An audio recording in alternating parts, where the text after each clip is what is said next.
Regresé a casa sin avisar y escuché a mi nuera decirle a mi hijo discapacitado: «Tu gorda madre me da asco». Una semana después, vendí en silencio la casa valuada en 30 millones de pesos y desaparecimos, dejando solo una nota. Ella enloqueció al saber la verdad. Me alegra que estés aquí. Quédate hasta el final y dime desde qué ciudad ves mi historia. Quiero saber hasta dónde ha llegado. Crucé el portón de hierro pesado de la mansión en Polanco, Ciudad de México. Pensé que tendría una noche tranquila, tal vez sentarme junto a Mateo, mi hijo, contarle algunas historias viejas o ver una película juntos después de que se cancelara la reunión benéfica. Hacía mucho que no teníamos momentos así. Pero en cuanto mis pies tocaron el frío mármol del vestíbulo, una sensación de inquietud se instaló en mi pecho. El patio estaba vacío, ni un alma a la vista. Fruncí el ceño, reduje el paso, y de pronto escuché voces provenientes de la sala. Esa voz aguda, llena de ira, era inconfundible. Isabela, mi nuera. Me detuve, con la mano aferrada a la correa del bolso. Una frase helada, como una cuchilla cortando el aire, me atravesó el corazón. Tu madre obesa me da asco, y tú también, inútil. Me quedé inmóvil, con la respiración atrapada en la garganta. Esas palabras, como piedras pesadas, me aplastaban el pecho, dejándome casi sin poder moverme. Miré por la rendija de la puerta y vi a Isabela de pie, con los brazos cruzados, altiva en un vestido ajustado con el logo de Gucci. Su mirada era gélida, sin una pizca de compasión. Cada palabra suya era como una daga afilada que cortaba el aire, a Mateo y a mí. Mateo, mi hijo, estaba en su silla de ruedas, con la cabeza gacha. Sus manos apretaban los brazos del asiento, los dedos blancos de la tensión. Vi cómo sus hombros temblaban, pero no dijo nada, no se defendió, no levantó la cabeza. Sentí que el corazón se me encogía. Ese niño, que alguna vez fue mi orgullo, ahora era solo una sombra silenciosa, soportando los insultos de la mujer que decía amarlo. Quise entrar, gritar, protegerlo, pero mis pies estaban clavados al suelo. Retrocedí un paso. El tacón rozó el mármol y produjo un leve sonido. Isabela se sobresaltó, miró hacia la puerta, pero yo ya me había escondido detrás de la pared, con el corazón golpeando tan fuerte que parecía romperse. Ella no me vio. Tomó su bolso caro, las llaves del auto, y salió por la puerta trasera. El taconeo de sus zapatos resonaba constante, como un latido frío, dejando la sala sumida en un silencio pesado. Yo me quedé en la sombra, sintiendo que el mundo se derrumbaba bajo mis pies. Había sacrificado años de mi vida, trabajado hasta el agotamiento para construir esa casa, para darle a Mateo una vida digna. Y ahora, mi propia nuera, a quien consideré como una hija, me llamaba con las palabras más crueles. Respiré hondo, tratando de calmarme, y entré a la sala. Mateo levantó la vista, con los ojos enrojecidos, pero rápidamente se los secó, fingiendo que no pasaba nada. Se acomodó la manta sobre las piernas y dijo con voz ronca: «Mamá, ¿volviste temprano?» Solo me entró un poco de polvo en los ojos. Miré a mi hijo y vi el dolor que intentaba esconder, y el alma se me desgarró. Quise preguntar, insistir, saber por qué permitía que Isabela le hablara así, pero sabía que Mateo no lo diría. Siempre había sido así, ocultando el dolor para que yo no me preocupara. Solo puse mi mano sobre su hombro, lo apreté suavemente y le dije: «Voy a subir a preparar unos documentos. Descansa un poco». Mi voz sonaba tranquila, pero por dentro un huracán rugía sin control. Subí las escaleras, cada paso tan pesado como si arrastrara una roca. Entré en la habitación, cerré la puerta, me quité los zapatos y me dejé caer en la silla. Miré por la ventana y vi una cometa sin hilo flotando en el cielo, alejándose cada vez más. Me recordó a los días pasados, cuando todavía creía que mi familia era un hogar, un lugar donde podría apoyarme después de tantos años de luchar en la vida. Hace un año, la mansión en Polanco todavía era el lugar que me enorgullecía llamar hogar. No era solo una casa, sino el resultado de toda una vida de sudor y lágrimas, de días y noches en el mundo de los negocios, levantándome temprano, trasnochando, aguantando traiciones de socios, noches abrazando los libros de cuentas hasta que me dolía la cabeza. Hice todo para que Mateo, mi hijo, tuviera una vida mejor, para que no pasara las penurias que yo pasé. La mansión, con sus paredes blancas impecables y grandes ventanales que dejaban entrar la luz de la mañana, era la prueba de los años que había sacrificado. Pero ahora, cuando lo pienso, solo siento un dolor sordo, como si todo ese esfuerzo se hubiera ido al agua. En ese entonces, Mateo era la luz de mi vida. El muchacho acababa de ser ascendido a gerente de proyectos en una gran empresa de ingeniería mecánica. Todavía recuerdo el día que llamó por teléfono, con la voz llena de emoción. «Mamá, lo logré. Me asignaron un proyecto nuevo entero para mí». Yo estaba en la cocina, con la cuchara en la mano moviendo la olla de sopa de fideo y las lágrimas a punto de salir. Estaba tan orgullosa. Mateo no solo era inteligente, también trabajador, siempre esforzándose para no decepcionarme. Yo solía bromear con él. «Eres ingeniero, pero yo soy la que te construyó todo un mundo». Él reía, me abrazaba, y yo sentía el calor de sus brazos, como una promesa de que todo estaría bien. Isabela, mi nuera, en ese momento era otra alegría en casa. Era hermosa, hábil, trabajaba en una gran marca de moda, siempre aparecía con vestidos elegantes y una sonrisa radiante. Se había casado con Mateo hacía unos años, y yo la quería como a una hija. Cada vez que cocinaba, ella entraba a ayudar, diciendo entre risas: «Mamá, enséñeme a hacer tamales, para cocinárselos a Mateo». Yo la miraba, veía a una joven llena de vida, y pensaba que Mateo había tenido suerte de casarse con ella. Solía decirle: «Isabela, eres una bendición para esta familia». Ella solo sonreía, me abrazaba, y yo creía que lo decía de corazón. Y entonces llegó aquel día fatídico. Un accidente de coche le arrebató las piernas a Mateo. Aún recuerdo la llamada del hospital, la voz fría del médico por teléfono: «Tiene que venir de inmediato, su hijo está muy grave». Dejé caer el teléfono. Con las manos temblando, corrí al coche, sintiendo que algo me apretaba el pecho. Cuando llegué al hospital y vi a Mateo ahí, inmóvil en la cama, me derrumbé. El muchacho abrió los ojos, me miró, pero su mirada estaba vacía, como si su mundo entero se hubiera venido abajo. «Mamá, no siento mis piernas», susurró, y yo solo pude tomarle la mano, contener las lágrimas y decir: «Aquí estoy, hijo, no te voy a dejar solo». Los días que siguieron fueron una cadena interminable. Mateo ya no era el joven alegre y ambicioso de antes. Se sentaba en la silla de ruedas, mirando por la ventana, sin decir nada, en silencio. Veía cómo mi hijo se apagaba por dentro, y eso dolía más que verlo sin sus piernas. Corrí por todos lados buscando médicos, terapias físicas, cualquier cosa que pudiera ayudarlo. Le decía: «Hijo, mientras tú lo intentes, yo haré todo para que vuelvas a vivir como antes». Pero él solo asentía, con la mirada perdida. Isabela, al principio, fue un gran apoyo. Estaba al lado de Mateo, lo llevaba a fisioterapia, se sentaba con paciencia junto a él mientras hacía esos movimientos difíciles. La vi secarle el sudor, escucharlo contar una y otra vez historias de cuando trabajaba, y pensé que de verdad amaba a mi hijo. Una vez la vi sentada a su lado, tomándole la mano diciendo: «Amor, siempre voy a estar aquí, pase lo que pase». Yo estaba detrás de la puerta, y al oírla sentí que se me calentaba el corazón. Pensé que, mientras tuviera a Isabela, Mateo saldría adelante. Una tarde, más o menos un mes después del accidente, Isabela entró a la sala con una hoja de ultrasonido en la mano y la cara radiante. «Mamá, tengo una buena noticia», dijo, entregándome el papel. Vi la imagen de un ser pequeñito y sentí que el corazón me estallaba. «¿De verdad? ¿Estás embarazada?», pregunté con la voz temblorosa. Ella asintió, sonriendo.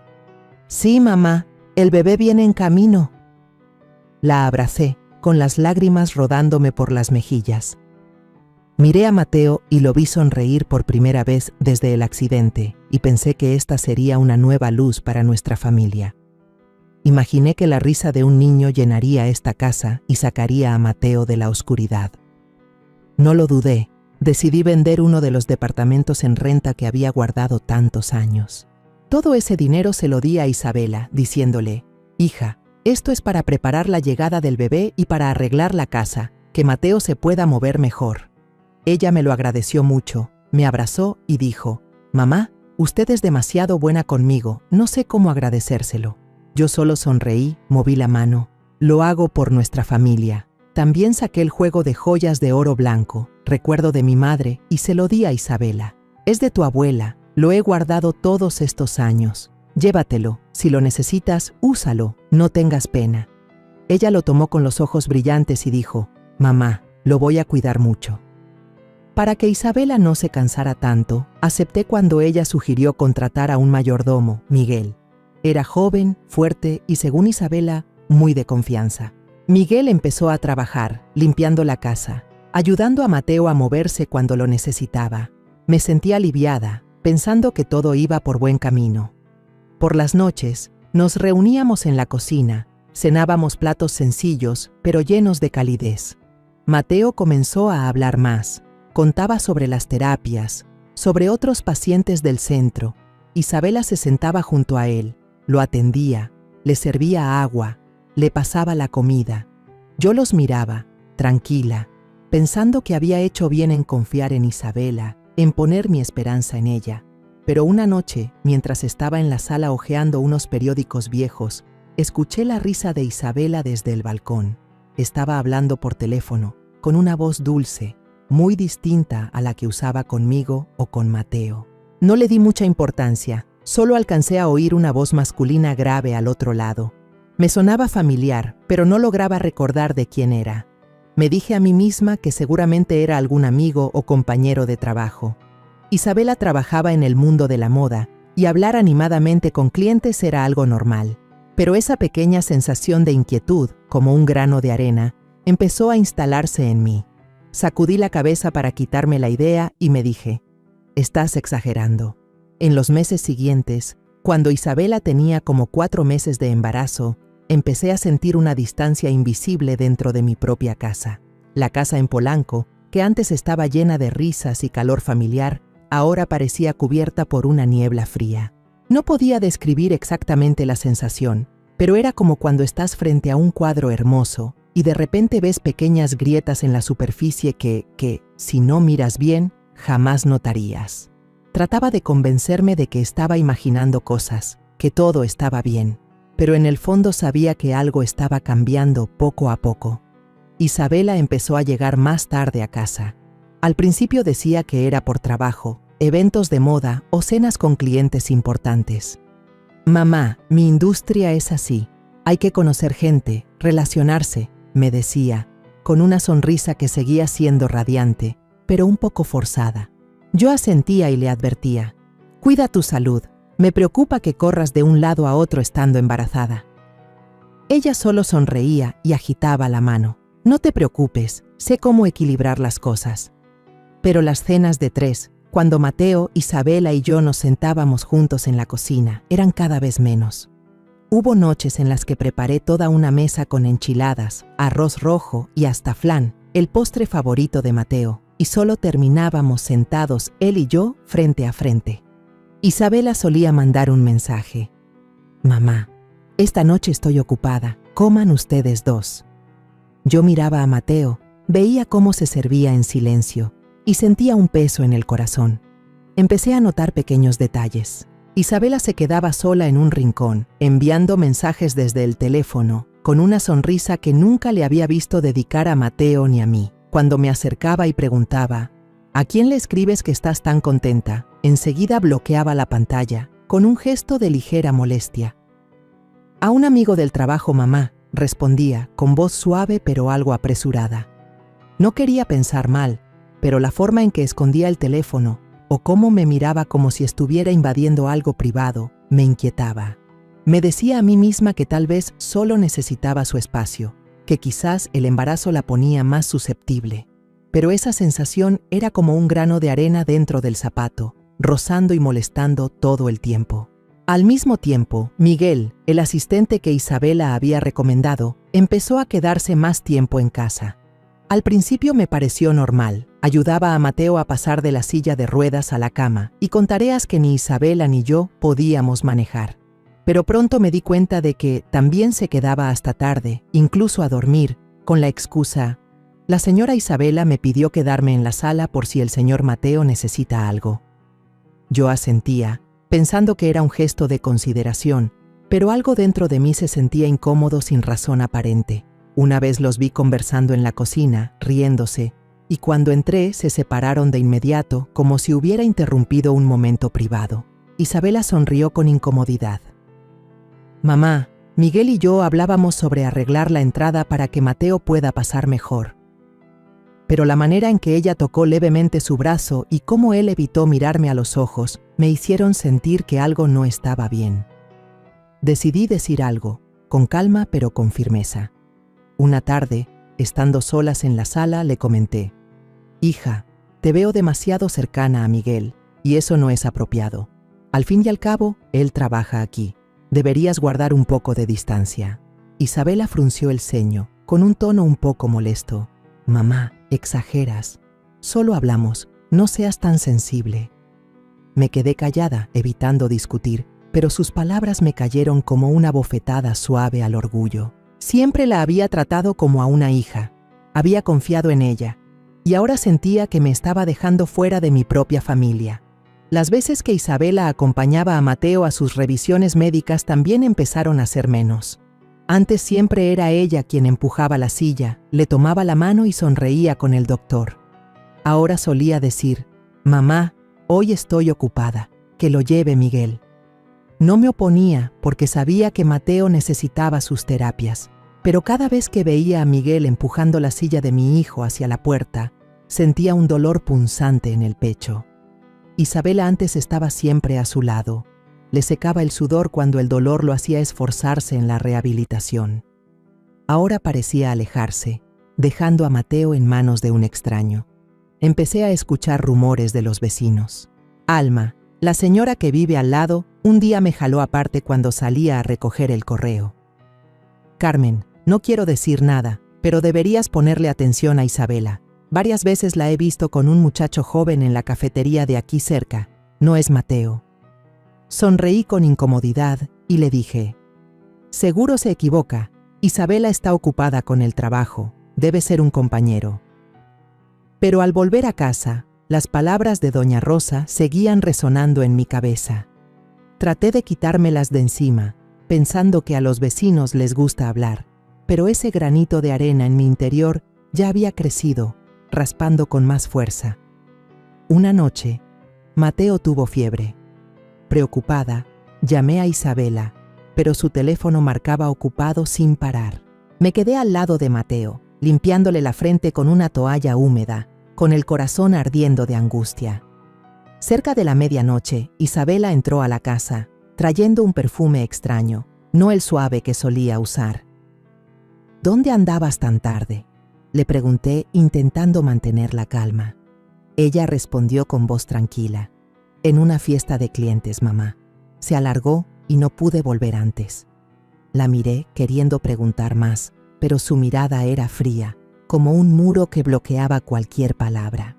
Me di la vuelta con el corazón apretado, sintiendo que estaba frente a una pared invisible. Esa noche me desperté para ir al baño. Al pasar por la habitación de Isabela, vi luz filtrándose por la rendija de la puerta. Por curiosidad, me asomé y la vi sentada en la cama, abriendo una cajita de regalo. Dentro había un collar de plata con forma de corazón, brillando bajo la luz. No se parecía a nada que Mateo le hubiera regalado. Me quedé allí, con el corazón latiendo fuerte, como si hubiera descubierto un secreto prohibido. Luego Isabela se levantó, salió al balcón y se llevó el teléfono al oído. Su voz sonaba dulce, cálida, igual que cuando hablaba con Mateo al principio. Amor, te extraño mucho. ¿Cuándo nos volvemos a ver? Retrocedí con las piernas temblando, cuidando de no hacer ruido. Volví a mi cama, pero no pude dormir. Las piezas empezaron a encajar, y la imagen que formaban me heló la sangre. Después de aquella tarde fatídica, cuando las palabras hirientes de Isabela me atravesaron el corazón como un cuchillo afilado, Dejé de ser la madre que solo tragaba dolor en silencio. Dentro de mí, como un volcán latente, la rabia estaba lista para estallar. No podía permitir que mi hijo, Mateo, siguiera viviendo bajo la sombra del desprecio de la mujer que decía amarlo. Necesitaba la verdad, una respuesta para las sospechas que me habían consumido tantos días. Pocos días después, aproveché el pretexto de buscar los papeles del seguro de Mateo para entrar a la habitación de él e Isabela. Le dije a Mateo con voz suave: «Necesito revisar unos documentos médicos tuyos. Voy a ver en el cuarto, ¿sí?». Él asintió, agotado, sin sospechar nada. Al entrar, sentí una frialdad extraña, como si el aire hubiera perdido todo calor. Abrí el cajón junto a la cama, donde Isabela solía guardar documentos. Tenía los dedos temblorosos, no por miedo a que me descubrieran, sino por un presentimiento oscuro. Entonces vi un sobre blanco con el logo del hospital impreso en una esquina. Lo abrí y dentro había un ultrasonido y registros de chequeos prenatales. Miré por encima con el corazón golpeando en mi pecho, hasta que me detuve en la fecha de concepción. Leí una y otra vez, buscando un error, pero la verdad estaba ahí. En ese momento, Mateo ya estaba paralizado, convaleciente en casa, y no podía ser el padre del bebé. Recordé el día en que Isabela anunció su embarazo, un mes después del accidente de Mateo. Ingenuamente pensé que ya estaba embarazada de antes y que lo había dicho tarde. Pero ahora todo era claro como el agua. Ese niño no era de mi hijo. Me dejé caer en el borde de la cama, abrazando el sobre, sintiendo que todo el mundo se derrumbaba. Había llorado de felicidad al imaginar las risas de niños resonando en la casa. Vendí mi departamento, le di el dinero a Isabela, incluso le regalé las joyas de mi madre, todo por la fe en una familia feliz. Pero todo era una farsa. Sentía que me habían traicionado, no solo Isabela, sino mi propia ingenuidad. Me preguntaba cómo podía mirarme a los ojos, sonreírme, mientras ocultaba un secreto tan cruel. Seguí buscando, no por curiosidad, sino porque necesitaba saber toda la verdad. En otro cajón, debajo de un montón de ropa vieja, encontré un celular viejo de Isabela. Lo encendí, la pantalla iluminó sin contraseña.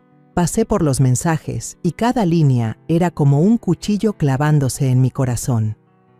Mensajes llenos de cariño entre ella y Miguel, que se extendían por más de un año. «Te extraño. ¿Dónde nos vemos esta noche?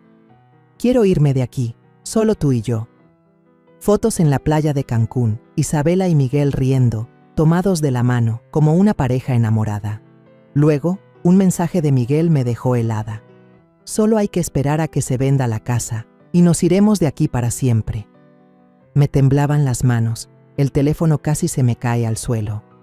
Volví a poner todo en su lugar, con cuidado en cada detalle, y salí, intentando mantener el rostro sereno. Isabela no estaba en casa, y Mateo estaba en la sala, mirando por la ventana. Pasé junto a él, le sonreí. «Encontré los papeles, hijo, descansa». Pero por dentro me sentía desgarrada. Esta casa, el patrimonio que construí con mi sudor, resultaba ser el objetivo del plan de Isabela y Miguel. No solo habían traicionado a Mateo, también querían arrebatarme todo lo que construí en mi vida. Me sentía una tonta, que confió, que amó, para recibir solo mentiras. Esa noche cené con Mateo, intentando conversar como si nada. Le pregunté: «Hijo, ¿qué piensas del futuro? ¿Qué quieres hacer cuando estés mejor?». Mateo me miró, con una leve sonrisa. «Solo quiero que mamá no se preocupe tanto por mí. Estoy bien». Pero en sus ojos vi una tristeza profunda, como si también sintiera la fractura en esta familia. Quería contarle todo, decirle lo que acababa de descubrir, pero no pude. No quería herirlo más. En cambio, tomé su mano y le dije: «Siempre estaré aquí, lo sabes». Mateo asintió, pero su mirada seguía perdida. Esa noche me quedé sola en la cocina, la luz amarilla tenue iluminando la mesa de madera. Sostenía una taza de café frío, mirando al vacío. Sentía una mezcla de traición y una determinación fría. No podía permitir que Isabela y Miguel siguieran aprovechándose de nosotros. No podía dejar que Mateo viviera en una casa llena de mentiras. Pensé en los años de sacrificio, en las noches sin dormir por mi hijo, en los días que dejé mis propios sueños para construir este hogar. No dejaría que todo se desvaneciera en manos de quienes no lo merecen. Tomé el teléfono, marqué el número de Esteban Molina, un abogado viejo de Mérida que había ayudado a mi familia hace años. Cuando contestó, mi voz fue firme y más fría que nunca. Esteban, necesito verlo. Este fin de semana en Mérida. Es algo importante. Me hizo unas preguntas, pero solo respondí. Se lo contaré cuando nos veamos. Tenga listos los papeles. Colgué, sintiendo que acababa de cruzar una línea. Ya no había lugar para las dudas. A la mañana siguiente, me levanté temprano, cuando la luz del amanecer aún no alcanzaba a colarse por las cortinas. Me paré frente al espejo, miré mis ojos, que ya no tenían la mirada de una madre que solo sabe tragarse el dolor. Había en mí algo frío, decidido, como si acabara de encontrar otra versión de mí misma, una mujer dispuesta a luchar para proteger a su hijo y lo que le pertenece. Me puse una camisa sencilla, me até el cabello con cuidado y tomé el autobús hacia Mérida para reunirme con Esteban Molina, un viejo abogado que había sido gran amigo de mi difunto esposo. Él había ayudado a mi familia a superar momentos difíciles en el pasado y ahora lo necesitaba más que nunca. El autobús se sacudía por el camino largo, pero en mi mente no había espacio para el cansancio. Pensaba en Mateo, en sus ojos tristes, en los insultos de Isabela y en los mensajes entre ella y Miguel.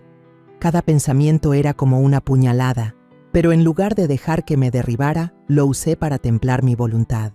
Cuando llegué a la oficina de Esteban en Mérida, me recibió con un abrazo cálido. «Carmen, ¿cuánto tiempo sin verte? ¿Qué pasó para que vengas con tanta urgencia?», preguntó con voz firme. Me senté, respiré hondo y resumí todo. Las palabras de Isabela, que el bebé no era de Mateo, el plan de ella y Miguel para quedarse con nuestra casa. Le dije, con voz fría: «Esteban, necesito que transfieras todos los bienes, incluida la casa en Polanco, a mi nombre. No voy a dejar que toquen ni un centavo». Esteban frunció el ceño, pero no hizo muchas preguntas. Asintió, tomó nota rápido y dijo: «Quieres proteger tus bienes, lo entiendo. Te propongo abrir una cuenta en Suiza, transferir el dinero ahí y crear un fideicomiso a tu nombre. Así, nadie, ni siquiera Isabela, podrá tocarlo». Acepté de inmediato, sintiendo que había encontrado una salida. «Hazlo ya, Esteban, no me queda mucho tiempo», respondí con firmeza. Él me miró, sorprendido por mi determinación, y luego asintió. «De acuerdo, Carmen, me encargaré de todo. Vete a casa y no dejes que nadie se entere de esto». De regreso a casa, intenté mantener una expresión tranquila, como si nada pasara. Isabela estaba en la cocina, hojeando una revista de moda.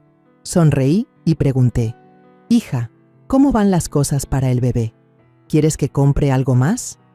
Ella levantó la vista, sonrió forzada y dijo: «Sí, estoy mirando unas cositas más, gracias». Saqué algo de efectivo y se lo di. «Toma, para que compres más cosas para el bebé. Quiero lo mejor para mi nieto». Sus ojos brillaron un instante, pero supe que no sospechaba nada. Creía que yo seguía siendo la madre ingenua que confiaba en su teatro. Pero yo ya no era la misma Carmen. Empecé a contactar discretamente a una agente inmobiliaria que Esteban me recomendó. Por teléfono le dejé claro: «Quiero vender la casa de Polanco lo antes posible, pero debe ser absolutamente confidencial. Nadie puede saberlo, ni siquiera la familia». La agente, una mujer de mediana edad llamada Laura, aceptó. «Entiendo, señora Carmen. Me encargaré y no divulgaré nada». Sentí alivio, pero también dolor. Esa casa era mi vida, los años de esfuerzo que la habían construido. Pero sabía que, si quería proteger a Mateo, tenía que dejarla ir. Mientras esperaba que se completaran los trámites, empecé a preparar el equipaje de Mateo. Empaqué su ropa, algunos objetos personales y la vieja guitarra que tanto le gustaba. Le dije: «Hijo, quiero llevarte unos días a la playa, a casa de una conocida, para que cambies de aire, ¿te parece?». Mateo me miró sorprendido y luego sonrió débilmente. Suena bien, mamá. También quiero salir un poco. Vi a Isabela cerca, observándonos, y al oír del viaje, cruzó una mirada con Miguel, que estaba limpiando el piso en la esquina. Esa mirada, llena de satisfacción, parecía decir que creían que Mateo y yo nos iríamos, dejándoles la casa. Me di la vuelta, fingí no verlo, pero por dentro me hervía la sangre. Por la noche, cuando toda la casa ya dormía, me sentaba en el despacho a revisar todos los papeles. Borraba todo rastro de las transacciones del computador, asegurándome de no dejar ninguna pista. Era meticulosa hasta en el más mínimo detalle, como alguien que se prepara para una guerra. Una noche, cuando el reloj marcaba casi la medianoche, escuché un coche detenerse frente al portón. Me quedé detrás de la cortina, mirando hacia afuera, y vi a Isabela y Miguel bajarse del auto de él. Reían, y la voz de Isabela sonó entre risas. «Amor, solo faltan unos días y todo estará listo». Miguel le tomó la mano, le susurró algo, y ambos se rieron fuerte. Yo me quedé ahí, en la oscuridad, sintiendo como si me apretaran el corazón, pero no me permití ser débil. Me dije a mí misma, ellos creen que ganaron, pero no saben quién soy. Aproximadamente una semana después, mientras estaba sentada en la cocina, Esteban llamó. Su voz era firme. «Carmen, el contrato de venta de la casa ya está firmado. El dinero estará en la cuenta en 48 horas. ¿Está todo listo?» Respiré hondo y respondí. «Sí, Esteban». Gracias, colgué y miré por la ventana, viendo cómo el sol iluminaba la palmera del patio. Aunque todavía dolía, empezaba a sentir una nueva libertad. Estaba recuperando el control de mi vida y de la de Mateo. Ya no era la madre que solo sabía sacrificarse y aguantar. Me estaba convirtiendo en una mujer fuerte, dispuesta a hacer lo que fuera para proteger a mi hijo. La mañana en que recibí el dinero en la cuenta, me levanté antes de que saliera el sol. La luz tenue se filtraba por la ventana, iluminando el piso de madera en la habitación que ya no consideraba un hogar. Me paré frente al espejo, mirándome a mí misma, una mujer de 55 años, con canas, pero con una nueva chispa en los ojos, ya no la resignación que solía llevar. Respiré hondo, sintiendo una calma fría recorrerme las venas. Ese día Mateo y yo desapareceríamos, dejando atrás las mentiras, dejando atrás la casa que alguna vez fue mi vida. Retiré el efectivo necesario del banco, cuidando que nadie me siguiera. El resto, como me indicó Esteban, ya había sido transferido de forma segura a una cuenta en Suiza. Todo estaba listo. Entré en la habitación de Mateo y lo encontré dormido, su rostro tranquilo pero con una sombra de tristeza. Lo toqué suavemente en el hombro y le dije en voz baja, «Mateo, despierta, hijo. Vamos a ir a la playa unos días. Quiero que cambies de aire». Mateo abrió los ojos, aún somnoliento, pero asintió. «Suena bien, mamá. Yo también quiero salir».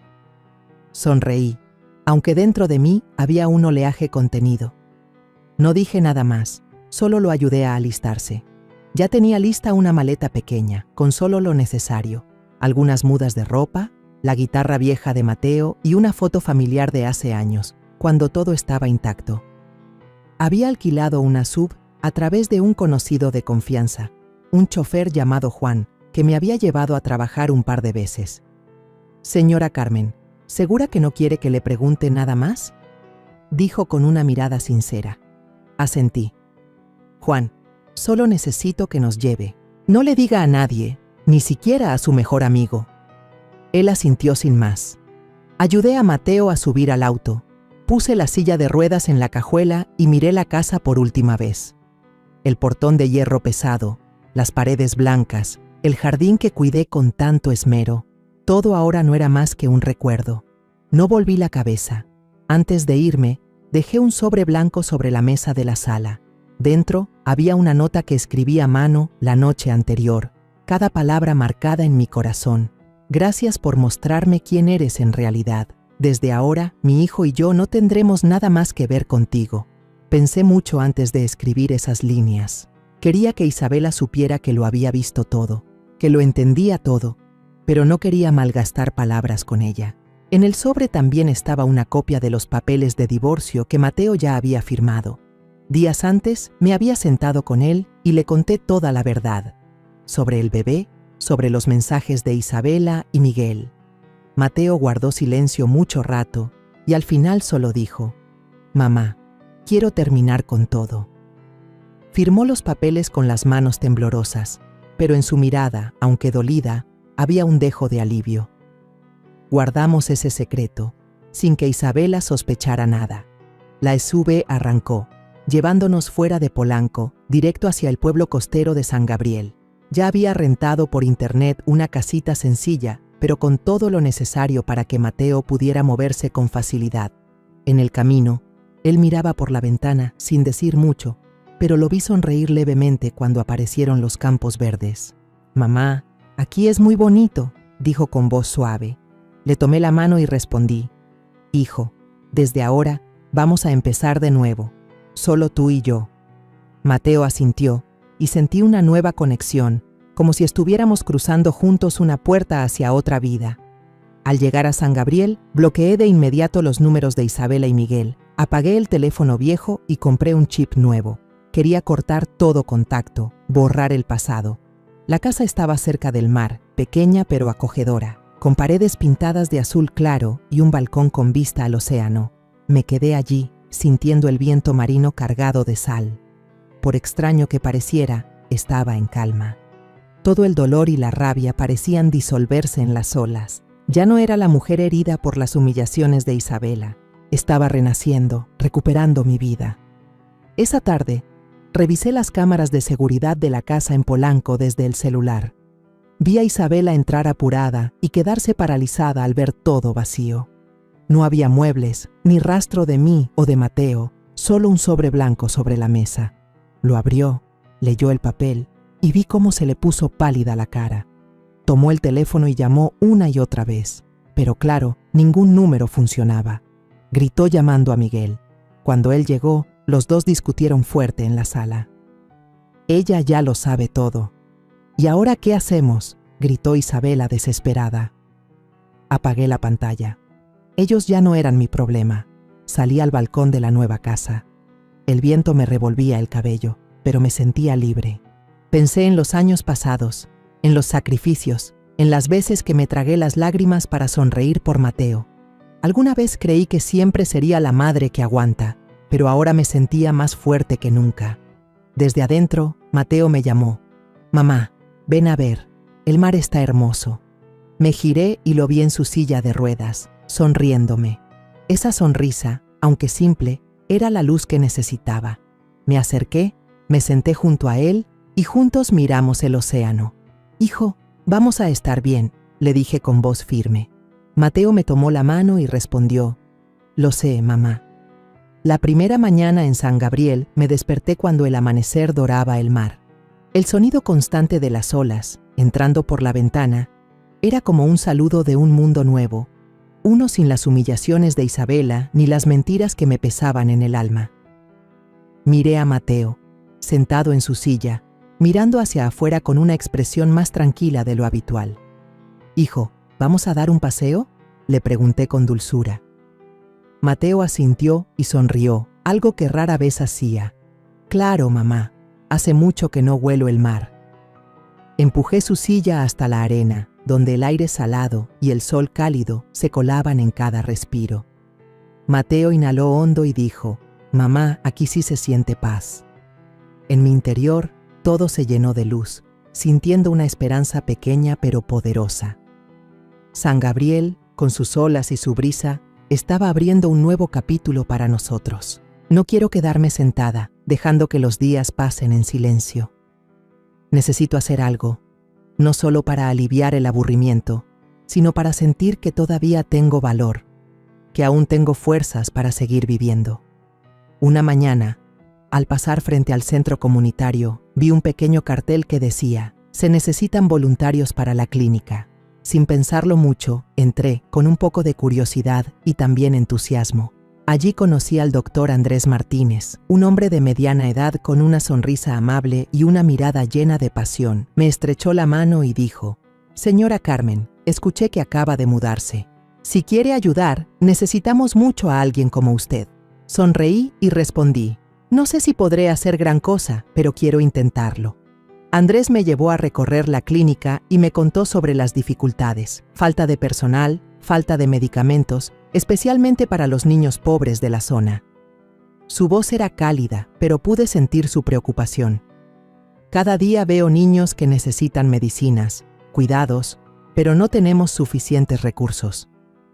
Sus palabras tocaron mi corazón, como un recordatorio de que, aunque he perdido muchas cosas, todavía puedo dar algo a los demás. Una tarde, llevé a Mateo a la clínica para un chequeo. Mientras esperábamos, vi a una niña pequeña, de unos 8 años, sentada con su abuela en una esquina. Tenía el pelo largo y negro, ojos grandes y redondos, pero el rostro pálido. Andrés me presentó. Ella es Camila, padece una enfermedad de la sangre hereditaria. Necesita seguimiento constante. Camila miró a Mateo y de repente sonrió radiante. «Oiga, ese carro está genial. ¿Usted maneja rápido?» Mateo soltó una carcajada y fue la primera vez que lo vi reír así desde que dejamos Ciudad de México. «Manejo rápido, pero solo en camino recto», contestó Mateo en tono de broma. Camila rió y tiró de la mano de su abuela. «Abuela, él es muy gracioso». Yo estaba allí, viendo cómo hablaban, y sentí que algo cálido me llenaba por dentro. Mateo, mi hijo que había estado sumido en la oscuridad, ahora reía, revivía gracias a las palabras inocentes de una niña. Poco a poco, Camila y su abuela se convirtieron en grandes amigas de nosotros. Solían visitar nuestra pequeña casa por la noche, trayendo unos churros o una jarra de chocolate caliente hecho en casa. «Señora Carmen, tiene que probar mi chocolate, es receta de familia», me decía la abuela de Camila, doña Rosa, con una sonrisa amable. Nos sentábamos alrededor de la mesa de madera, comíamos, charlábamos, y yo sentía que tenía un nuevo hogar, no hecho de ladrillos, sino de momentos sencillos y sinceros. Mateo empezó a abrirse más, contándole a Camila sobre sus días como ingeniero, sobre las máquinas que había diseñado. Camila lo escuchaba con los ojos brillando. «¿Puede hacer hasta aviones?» Mateo sonrió. «No aviones, pero sí algunas cosas muy interesantes». Yo miraba a mi hijo, veía la luz en sus ojos y sabía que estábamos empezando a encontrarnos de nuevo. Por las tardes solía ver a Mateo y a Camila en la clínica, sentados bajo el alero. Mateo le enseñaba a dibujar barcos en papel, mostrándole cómo tomar el lápiz, cómo mezclar los colores. «Camila, dibujaste este igualito que los del mar», la elogiaba, y ella sonreía feliz. Una vez, Mateo llevó su guitarra, tocó unos acordes sencillos, y Camila aplaudió, cantando una canción popular que había aprendido de su abuela. Yo, desde lejos, miraba a los dos y sentía que mi corazón empezaba a sanar. Las heridas de Ciudad de México, de las palabras hirientes de Isabela, de su traición, seguían ahí, pero ya no lo eran todo. Estaba encontrando alegría en las cosas pequeñas, en la sonrisa de Mateo, en la inocencia de Camila. Una tarde al atardecer, me senté en la playa con Andrés, viendo a Camila volar una cometa, la cuerda danzando en el cielo anaranjado. Mateo estaba en su silla de ruedas, sonriendo al mirarla, mientras sus manos marcaban el ritmo de una melodía invisible. Andrés se volvió hacia mí y dijo: «Carmen, ¿ve? Los niños como Camila necesitan más que medicinas. Necesitan esperanza, necesitan a personas como usted y Mateo». Sus palabras me dejaron pensando. Le conté mi idea de crear un fondo de apoyo comunitario para ayudar a pacientes como Camila, personas que no tienen dinero para medicinas o atención médica. «No tengo mucho, Andrés», le dije, «pero quiero hacer algo para que estos niños tengan una oportunidad». Andrés asintió, con los ojos iluminados. «Carmen, yo la voy a ayudar. Podemos empezar con cosas pequeñas, como una clínica mejor, un fondo para niños pobres». Miré hacia el mar, sintiendo que una nueva llama se encendía en mi interior. No solo estaba sobreviviendo, estaba viviendo, encontrando un nuevo propósito para mí misma. Una mañana en San Gabriel, cuando el sol apenas brillaba sobre el mar, me preparaba para salir rumbo a la clínica, cuando escuché unos golpes apresurados en la puerta. Abrí, Y ahí estaba doña Rosa, la abuela de Camila, con el rostro pálido y los ojos enrojecidos. «Carmen, por favor, Camila, ella no está bien», dijo con la voz temblorosa, casi quebrada. «Sangra por la nariz desde la mañana y ahora está mareada, no puede mantenerse en pie». Sentí que el corazón se me encogía, como si alguien lo apretara con fuerza. No lo pensé mucho y solo le dije: «Cálmese, voy con usted ahora mismo». Volví adentro y llamé a Mateo. «Hijo, voy con doña Rosa a la clínica, quédate aquí y descansa». Pero Mateo negó con la cabeza, con voz firme: «Mamá, voy contigo. Camila, quiero saber si está bien». Lo miré a los ojos, vi su preocupación sincera y asentí. Nos apresuramos a llegar a la clínica, donde el doctor Andrés nos esperaba. Camila estaba recostada en una camilla, su carita pálida, los ojos cerrados, los labios resecos. Doña Rosa le sostenía la mano, llorando sin consuelo. Andrés la revisó rápidamente y luego me llevó a un rincón, con voz grave: «Carmen, la situación de Camila es muy delicada. Necesita un medicamento especial de inmediato, o habrá que trasladarla a un hospital grande en Mérida. Pero ese medicamento no está disponible aquí, y es muy caro». Pregunté con voz temblorosa: «¿Cuánto, Andrés?». Él me miró, dudando. «Unos 50,000 pesos por una dosis suficiente para estabilizarla». La cifra me dejó aturdida. Ya había transferido la mayor parte de mi dinero a una cuenta en Suiza, y la cuenta del banco local llevaba días con problemas de transacción. El efectivo que tenía no alcanzaba. Me quedé ahí, sintiendo que el suelo se abría bajo mis pies.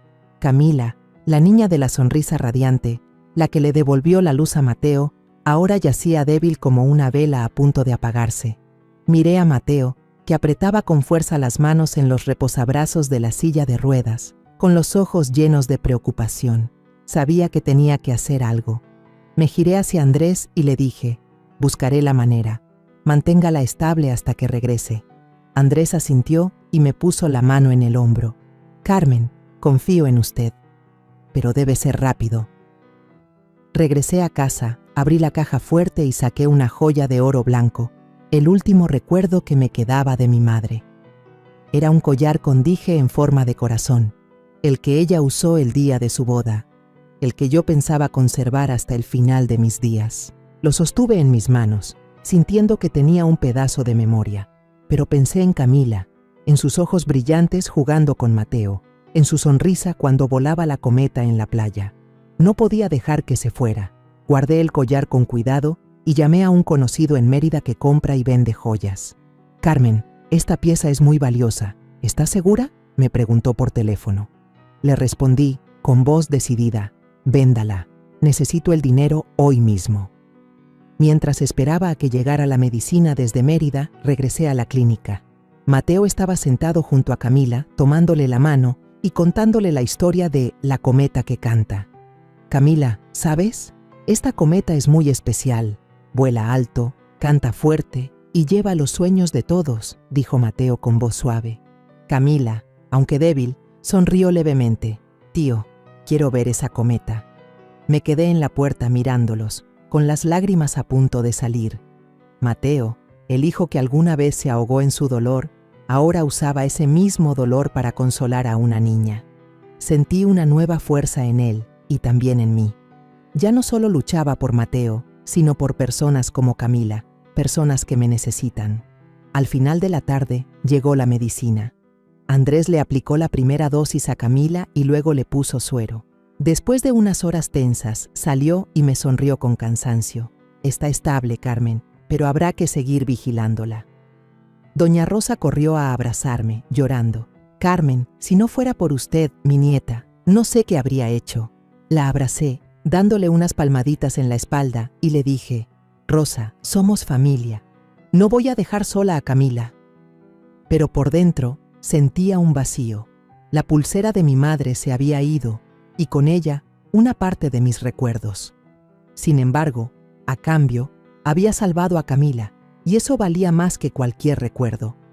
De camino a casa, le conté a Mateo y a Andrés mi idea de fundar el Fondo Luz de Sol, para ayudar a niños y mujeres vulnerables de la comunidad.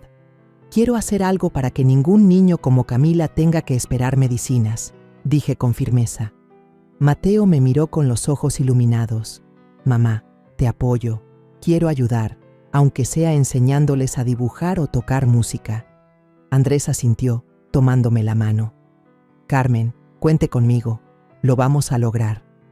Sus promesas fueron como una brisa fresca, borrando las cicatrices que aún quedaban en mi corazón. Esa noche, acostada, pensé en lo vivido. Perdí el recuerdo de mi madre, pero encontré una nueva luz. Pensé en Camila, en su débil sonrisa, en cómo Mateo le sostuvo la mano para darle fuerza. Pensé en San Gabriel, en las personas que se habían convertido en mi nueva familia. Mi corazón, aunque marcado por heridas pasadas, ahora estaba lleno de esperanza. Tras 3 meses de preparación constante, el Fondo Luz de Sol finalmente abrió sus puertas en San Gabriel. Me paré frente a la sede, un viejo almacén remodelado en centro comunitario, con el corazón lleno de orgullo y algo de nervios. Las paredes estaban pintadas de azul marino. Adentro había un pequeño consultorio, un rincón de biblioteca con estantes llenos de libros de colores y un área de juegos para niños con columpios de madera. Miré alrededor y vi a los vecinos, a los niños y hasta a pacientes que alguna vez fueron atendidos en la clínica, todos reunidos para celebrar este día especial. Perdí mi casa en Polanco, perdí la confianza en Isabela, pero ahora estaba construyendo algo más grande, un hogar para toda la comunidad. Mi corazón, aunque todavía con cicatrices, brillaba con nueva esperanza. El día de la inauguración, el ambiente estaba lleno de risas y música. Mateo, con su vieja guitarra, se sentó entre los niños y tocó canciones folclóricas mexicanas mientras ellos aplaudían con entusiasmo. «Tío Mateo, toca esa otra canción», gritó un niño, y Mateo rió.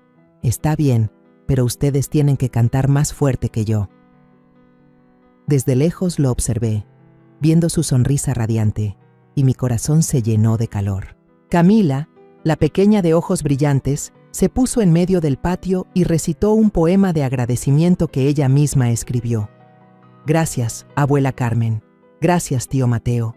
Gracias, doctor Andrés, por darnos salud y alegría», dijo con voz clara pero emocionada. Vi a doña Rosa, la abuela de Camila, secándose las lágrimas en una esquina, y yo también tuve que girar la cara para ocultar las mías. Andrés se puso de pie para presentar los objetivos del fondo. «Queremos traer esperanza, queremos traer oportunidades para niños como Camila y para mujeres que necesitan una mano amiga». Sus palabras resonaron, y sentí que todos mis esfuerzos empezaban a florecer. La prensa local vino a cubrir la noticia, tomando fotos de Mateo y de mí frente a la sede de la fundación. No pensé mucho en eso, solo sonreí y respondí unas cuantas preguntas. Pero unos días después, mientras limpiaba la mesa del comedor en la pequeña casa, mi teléfono vibró. Un número desconocido apareció en la pantalla. Fruncí el ceño, dudé y luego contesté. La voz al otro lado de la línea me heló la sangre. «Carmen, soy yo, Isabela. Necesito verte. Es algo importante». Su voz sonaba apurada, casi suplicante, pero con solo oír ese nombre sentí la sangre subir a mi cabeza. Los insultos, los mensajes llenos de mentiras, todo volvió como una ola. Colgué de inmediato, sin decir una palabra, pero por dentro, una mala corazonada empezó a crecer, como si el pasado estuviera arrastrándose de vuelta en silencio. Esa noche encendí la televisión para ver las noticias y el informe me dejó atónita. Un caso de lavado de dinero y fraude financiero a gran escala había sido destapado, relacionado con una red de tráfico de medicamentos ilegales. En la pantalla aparecieron los nombres de Isabela y Miguel en la lista de investigados. Los mostraban en televisión, con el rostro borroso en videos de cámaras de seguridad. Me quedé ahí sentada, con las manos temblando, no de miedo, sino por una mezcla de rabia y alivio.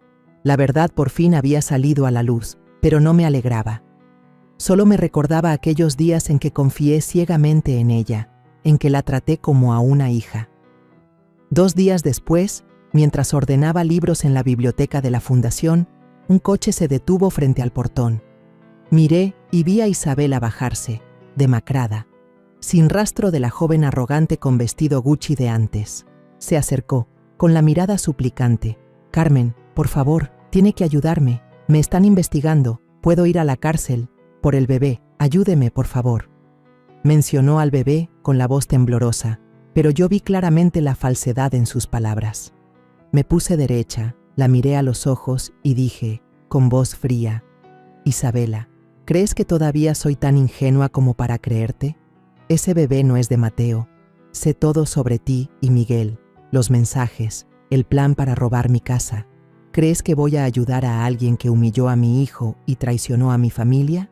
Isabela se puso pálida, dio un paso atrás y gritó: «Usted arruinó mi vida. Si no hubiera tomado todo el dinero, yo podría vivir bien». Yo guardé silencio, me di la vuelta y me fui, sin querer gastar una palabra más con ella. Andrés, que estaba cerca, se acercó y me puso una mano suave en el hombro. «Carmen hizo lo correcto», dijo con voz firme. En ese momento se oyó la sirena de la policía. 2 patrullas se detuvieron frente al portón y los agentes bajaron para esposar a Isabela. Ella forcejeó gritando: «Carmen se va a arrepentir». Pero yo no volví la cabeza. Me quedé ahí, sintiendo la mano de Andrés sobre mi hombro, y una sensación de libertad inundó mi interior. El pasado, con todo su dolor, estaba siendo arrastrado, como las olas se llevan la arena mar adentro. Ha pasado un año desde que Mateo y yo llegamos a San Gabriel, y la Fundación Luz del Sol se ha convertido en el corazón de esta pequeña comunidad. De un viejo almacén, hemos pasado a tener un centro lleno de vida, con una clínica siempre concurrida, una biblioteca repleta de libros, y un área de juegos donde resuena la risa de los niños. Aún recuerdo los primeros días, cuando Andrés y yo solo teníamos ideas vagas y unos pocos ahorros. Ahora hemos añadido un aula de capacitación para mujeres, donde aprenden costura, repostería e incluso a usar computadoras para encontrar trabajo. También contamos con una sala de rehabilitación para personas con discapacidad, con equipos modestos pero llenos de significado. Cada mañana, al entrar al centro, veo rostros radiantes, miradas agradecidas, y mi corazón se llena de una sensación que nunca tuve en la Ciudad de México. La sensación de que realmente pertenezco a un lugar. Mateo, mi hijo, había encontrado su propia luz. Se convirtió en maestro de música y arte para niños con discapacidad en la fundación. Yo solía quedarme en la puerta del aula, mirando a Mateo en su silla de ruedas, con la guitarra en las manos, enseñando a los niños a tocar melodías sencillas. «A ver, todos, prueben este acorde. Es como las olas del mar», decía Mateo, con la voz llena de energía. Los niños reían, intentando imitarlo, y yo veía cómo la sonrisa de Mateo brillaba más que nunca. Una vez, un niño le preguntó: «Tío Mateo, ¿se cansa de estar en la silla de ruedas?». Mateo sonrió y respondió: «Claro que me canso, pero tengo un secreto. Canta fuerte y el cansancio se va». Los niños estallaron en carcajadas, y yo, desde la puerta, tuve que darme la vuelta para esconder mis lágrimas de felicidad. Mateo no solo enseñaba, estaba viviendo, inspirando, y eso llenaba mi corazón de alegría. Camila, la pequeña por la que llegué a entregar la última reliquia de mi madre, ahora estaba mucho más sana. Corría por toda la fundación, con su largo cabello negro suelto y sus ojos brillando como el sol. Cada día doña Rosa la traía, y Camila siempre corría a abrazarme diciendo: «Abuela Segunda, hoy dibujé un barco muy bonito, tiene que verlo». Yo sonreía, le acariciaba la cabeza y le decía: «Mi niña es muy talentosa, luego lo veo». Camila se había vuelto una parte indispensable de mi vida y la de Mateo. Algunas noches, ella y doña Rosa se quedaban a cenar con nosotros, y la pequeña casa volvía a llenarse de risas, de historias, como una familia de verdad. Al mirarla, recordaba los días oscuros en Ciudad de México, pero me repetía: «Todo ese dolor me trajo hasta aquí, a un nuevo hogar». Decidí transferir todos mis bienes y el dinero del fideicomiso a la Fundación Luz del Sol. No me quedé con nada, no porque no lo necesitara, sino porque quería que todo lo que tenía sirviera para dar esperanza a otros. Al firmar los últimos papeles, le dije a Andrés: «Perdí la casa de Polanco, pero no quiero perder la oportunidad de ayudar a personas como Camila». Andrés me tomó de la mano con una mirada cálida. Carmen, usted no solo los está ayudando, está cambiando toda una comunidad. Sus palabras fueron como una brisa fresca que se llevó los últimos pedazos rotos del pasado. Una tarde, Mateo y yo estábamos frente al mar, viendo cómo el atardecer doraba la superficie del agua. Las olas golpeaban con calma, trayendo el aliento del océano. Sentí una paz que no había tenido en años. Mateo me miró, con los ojos llenos de luz. Mamá, tú me salvaste. Ahora has salvado el mundo en el que vivo. Sus palabras me dejaron sin aliento. Lo miré y vi en su rostro, antes marcado por el dolor, un brillo nuevo. Le tomé la mano y le dije, hijo, yo solo hice lo que debía hacer, pero tú eres la razón por la que nunca me rendí. Nos quedamos ahí, juntos, y supe que, por más duro que hubiera sido el pasado, ya había encontrado un nuevo sentido para mi vida. Días después, estaba frente a la entrada de la fundación, mirando el nuevo letrero. En él había mandado grabar: cuando una mujer deja de tener miedo, el mundo cambia. No era solo un mensaje para quienes llegaran a la fundación, también era un recordatorio para mí. Recordé los días en Ciudad de México, las humillaciones de Isabela, las noches en vela por el dolor. Pero ahora, frente al mar y bajo la luz dorada del sol, ya no era esa mujer. Ahora era Carmen, una madre, una mujer que atravesó la oscuridad para encontrar la luz. El sonido de las olas seguía constante, como cantando una canción de renacimiento. Sonreí, sintiendo la paz llenarme por completo, y supe que, de ahora en adelante, viviría para los días luminosos que vendrían. La historia que contamos es ficticia, pero está basada en algunos hechos reales. Los nombres y lugares han sido cambiados para proteger la identidad de quienes estuvieron involucrados. No contamos esto para juzgar, sino con la esperanza de que alguien escuche y se detenga a pensar: ¿cuántas madres están sufriendo en silencio dentro de su propia casa? Siento verdadera curiosidad. Si fueras tú, en mi lugar, ¿qué harías? ¿Elegirías callar para mantener la paz o te atreverías a enfrentarlo todo para recuperar tu voz? Quiero saber lo que piensas, porque cada historia es una vela que puede iluminar el camino de alguien más. Dios siempre bendice, y yo creo firmemente que el valor nos lleva a días mejores. Mientras tanto, en la pantalla final te dejo 2 de las historias más queridas del canal. Te aseguro que te sorprenderán. Gracias por haberte quedado hasta aquí.